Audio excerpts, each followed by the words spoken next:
Selamat datang. Kita hari ini, Indonesia hari ini sudah memasuki era baru. Era apa itu? Era kartel politik.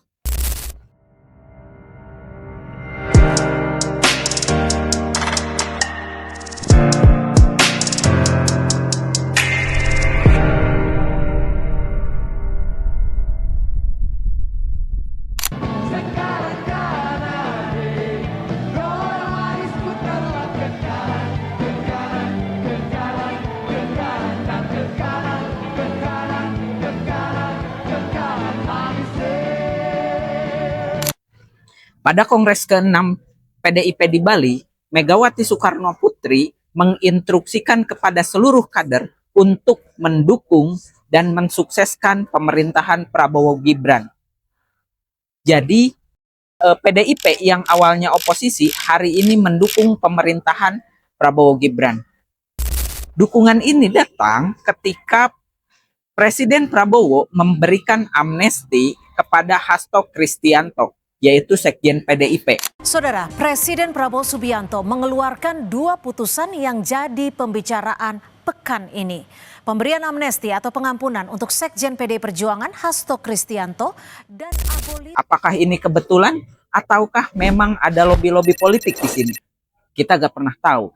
Tapi dengan dukungan PDIP ini menjadi bukti bahwasanya Indonesia hari ini sudah tidak mempunyai oposisi ataupun zero opposition.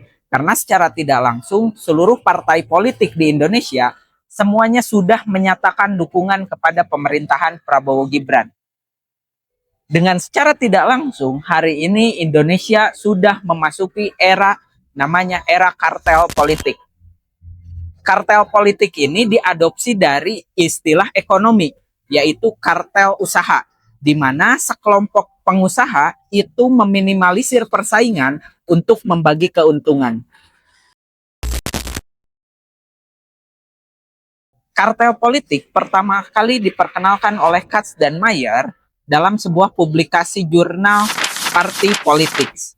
Di situ menjelaskan bahwa dalam ilmu politik, kartel politik adalah sekelompok atau persekongkolan atau kolusi sekelompok partai untuk apa? Untuk memanfaatkan sumber daya negara, untuk membagi-bagi kekuasaan, untuk apa? Untuk menjalankan keuntungan sendiri, yaitu keuntungan partai.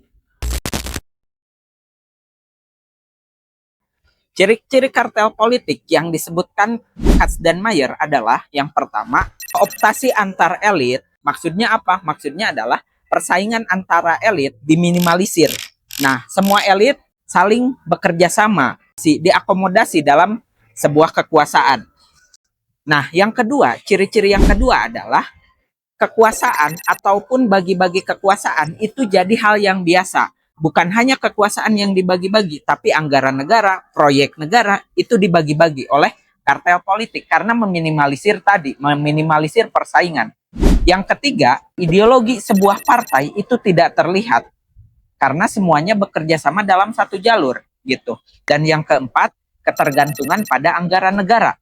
Jadi partai politik lebih tergantung kepada anggaran negara ketimbang kepada iuran anggota. Dalam konteks Indonesia, ini ciri-ciri ini sudah terlihat di mana ya kita bisa saksikan semua elit bekerja sama, semua elit saling mendukung, semua elit bagi-bagi kursi.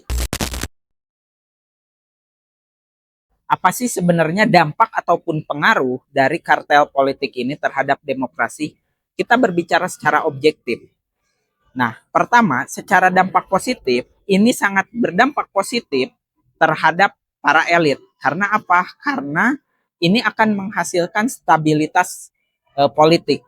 Karena setiap kebijakan yang dikeluarkan, setiap keputusan yang dikeluarkan akan minim protes, akan minim oposisi, akan minim pengawasan gitu. Jadi ini akan menciptakan stabilitas politik. Alhasil seluruh kebijakan itu akan berjalan lancar.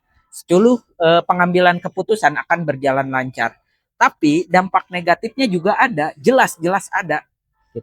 Yang pertama adalah karena minimnya oposisi, gitu. Alhasil seluruh kebijakan itu minim pengawasan, minim partisipasi karena pemerintah bisa seenak jidat dalam mengambil keputusan karena tanpa pengawasan. Ya oposisinya cuma kita, yaitu satu, rakyat gitu kan. Yang kedua, minim minim inovasi gitu. Karena kebijakan bersifat kong kali kong, tidak ada perdebatan dan lain sebagainya, inovasinya sangat minim. Dan yang terakhir itu adalah bakal terjadi kebijakan-kebijakan seenak jidat yang dikeluarkan oleh pemerintah itu sendiri. Nah, apakah kartel politik ini menjadi angin segar buat Indonesia? Ya jelas, kita tidak akan tahu. Kita lihat biar sejarah yang membuktikan outputnya akan seperti apa, baik atau buruk itu kita tidak tahu. Tapi ya teman-teman bisa menilai sendiri.